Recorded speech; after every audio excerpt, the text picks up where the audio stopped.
I'm driving one day and the song came on. And it's real catchy, and I remember it's in the key of D, because I played it. And running with the devil. And I caught, what did I just say? Do I want to be running with the devil? I remember a song by Judas Priest, breaking the law, bam, bam, breaking, and then bam, bam. That would just feel so good, breaking the law, and all these kids singing it. Breaking the law, breaking the law, breaking the law, breaking the law, breaking the law. Breaking the what? Breaking the what? Breaking the what? The law, you got it. Now, I looked up the top 40 today, and I said, number one song, I don't care what it is, it could be the most beautiful song, I'm going to read its lyrics. And it was a ballad, and it's written by Sam Smith. It's called Stay With Me. You ever heard that song? It's number one on the radio now. Very excellent singer. He's fully trained. And I'm going to read you the lyrics here. Guess it's true. I'm not good at a one-night stand. Oh, that's good. But I still need love. Think of that. Saying that being with someone in a one-night stand is love. Because I need love. Because I'm just a man. What does the Bible say about being just a man? Why am I so emotional? No, it's not good. Look, need some self-control. That's good. But he's fighting some. And deep down, I know this never works. Never works. But you can lay with me so it doesn't hurt. He gets what he wants. They lay with each other. Now, the number two song is by Magic. It's called Rude. It's about a man that wants to get the favor of the dad to marry his daughter. Very catchy. It's kind of a reggae beat. And it was number one, but it's number two now. Listened to by millions of people. Now listen to these words. Knocked on your door, that's the Father's door, with heart in my hand, to ask you a question, because I know that you're an old-fashioned man. Yeah, can I have your daughter for the rest of my life? Say yes, because I need to know. You say I'll never get your blessing till the day I die. Tough luck, my friend, but the answer is no. Why you gotta be so rude? Don't you know I'm human too? Why you gotta be so rude? I'm gonna marry that girl, marry that girl.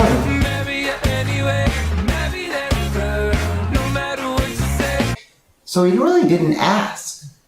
He was telling. What about honoring a mom or dad?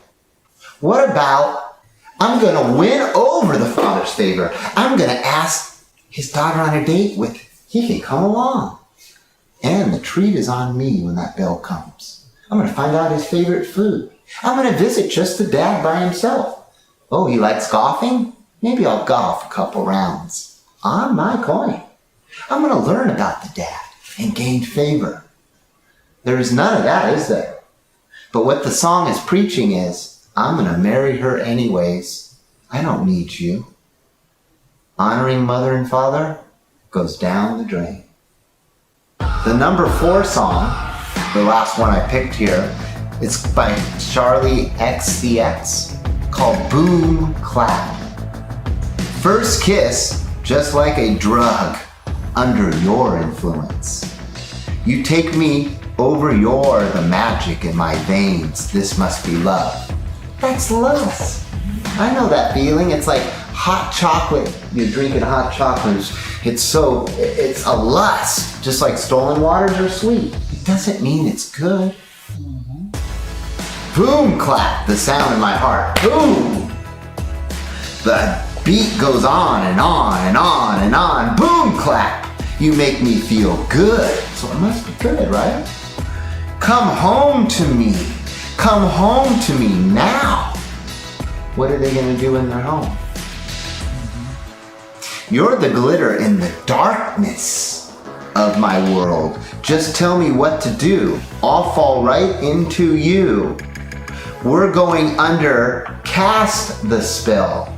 Just say the word. I feel your love. You're the light, and I will follow you. Let me lose my shadow. You are the sun, the glowing halo, and you keep burning me up with your love. Oh, boom clap, boom clap. And that sung over and over and over. So then, when they finally go to that nightclub, that song comes on. And what is its message? They're not hooked up, they're looking around. Be hooked up by someone singing that same song. I want you to go to Isaiah chapter 5. The world has its festivals, don't they? They're called in the Bible love feasts. Their love feasts. They're not of godly love. It's of human love. Just like Boom Clap said, I'm in love. That's a lust. And in this verse, it talks about their festivals in verse 11, chapter 5. Woe to those who rise up early in the morning, go after strong drink, who continue late into the night while wine inflames them. And the lyre and the harp, the drum, the pipe, the wine are their feasts. But they do not regard the work of the Lord. Do you see that? Now, that's their concerts. That's their amphitheaters. There's a rock guitarist named Craig Chaquico says, rock concerts are the churches of today. Music puts them on a spiritual plane. All music is God. All music is God? Here it says their music isn't of God. We just read it, right? So I'm sorry, Craig. Who do I believe? Guitarist Craig or God? All music isn't God. Because some music is corrupt. Who are they? What are they inspired from when they write? Who's their influence? What's their motivation in life? What's their drive? What are they writing about? Go to Ephesians chapter 2, because I can tell you through the Word of God what they're tapping into. See, we lived in darkness of past, and in verse 1, now you were dead in trespasses and sins. We weren't alive, we're only alive in Christ. Verse 2, in which you walked in times past according to the course of this world, according to the prince of the power of the air, the spirit that is now working within who? The children of disobedience. He has a radio station. Are you tapping into it? He controls the airwaves. And guess what he pumps into it? His propaganda. And how does he do it? With a nice, beautiful cake and frosting, but inside is poison. What are you listening to, brethren? What kind of messages are you singing along with? Now, music is powerful by itself. We know that. Take the movie Jaws. Take out the score of John Williams and listen and just watch it. It's actually a joke without the music. It's not scary at all. The music really gave it that haunting feel in Jaws. Now, John Williams also wrote Star Wars, one of the best themes of all time. Do you know that when you have a movie come out, you have a trailer made because you want to advertise to get people? No one's heard of this movie. Guess what they do? They run a theater run. They put the trailer in, they play it, and afterwards they interview everyone in that audience. What did you think of that trailer you saw on that movie, Star Wars? And guess what happened in the 70s when they first ran it in a theater run? This movie is stupid. I heard some of the quotes. What's that hairy furball in outer space? They had this like what is this? Like a soap opera in space, and they're like crazy quotes. Well, all they did is took the music from John Williams, recorded by the London Symphony, and put it in the trailer. And it just changed everything. People just gave a positive review.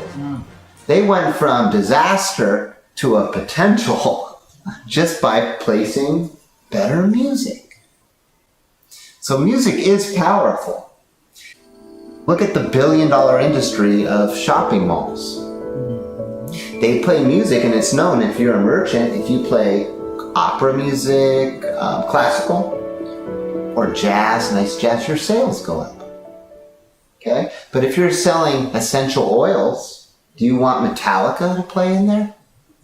You know, death metal? Selling aromatherapy? No, that will destroy your business. Because music is powerful. It influences you. It has emotion. It steers you up. God knows this. He's the one that created the 7 perfect notes. I don't know if you ever heard of the guitar player Jimi Hendrix.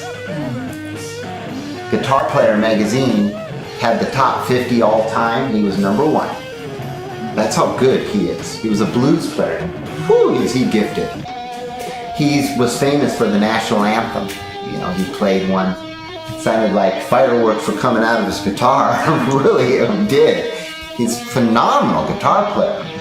I quote, "Because music is a spiritual thing of its own, you can hypnotize people.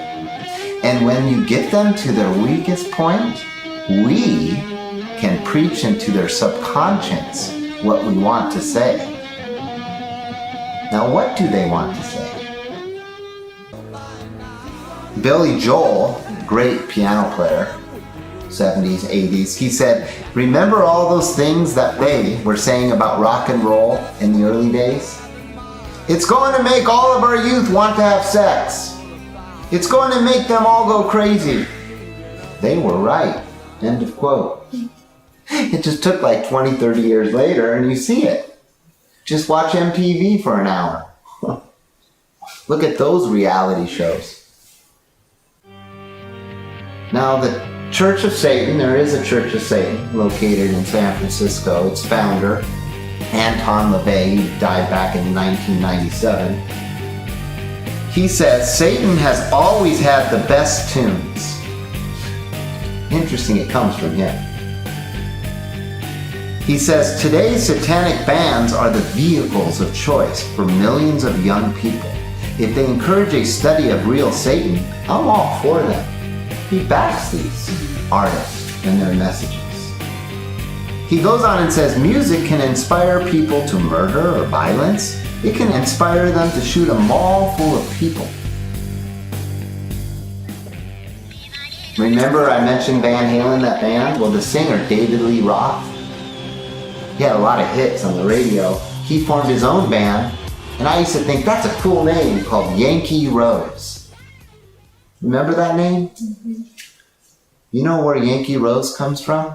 It's the last words of the Satanic Bible.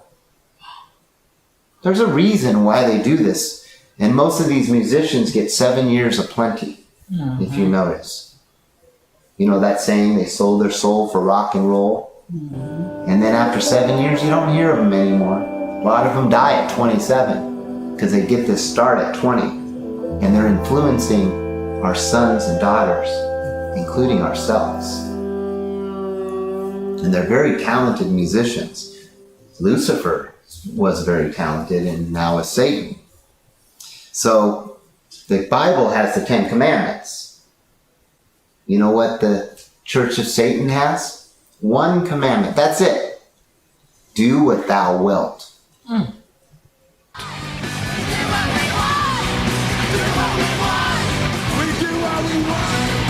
But I can do anything that I want to. I can pursue any kind of lustful desires that I might feel.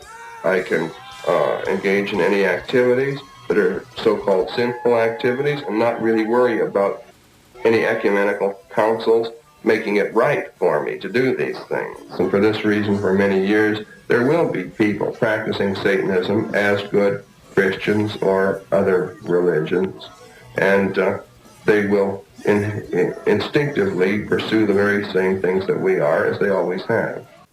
If you read 2 Timothy, starting in verse 1, it goes, in the end time, perilous times will come. They will be lovers of themselves. That's the mindset, to do what thou wilt. That's what Satan's preaching in these songs.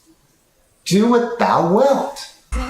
So music is powerful. Lyrics are powerful. Learn to discern good and evil. Remember Hebrews 5. It's not until you practice righteousness, then you can start to eat of the meat of the word, where you start to discern between good and evil. And remember the tree that Adam and Eve ate of, that mankind consumes. It's called the tree of the knowledge of good and evil. And its branches go out, and they have speakers on them. And they pump their music out to the masses. And the air is inspired and controlled by the propaganda of Satan the devil, who is good with the harp. And he's using music as a tool. So with that being the case, be careful. Don't just start singing anything you hear because the melody's good. What is it saying? And let's be Christians that we can honor the Father and please what the Lord has done. And one day we'll be on that sea of glass playing those harps and in a song that no one else knows.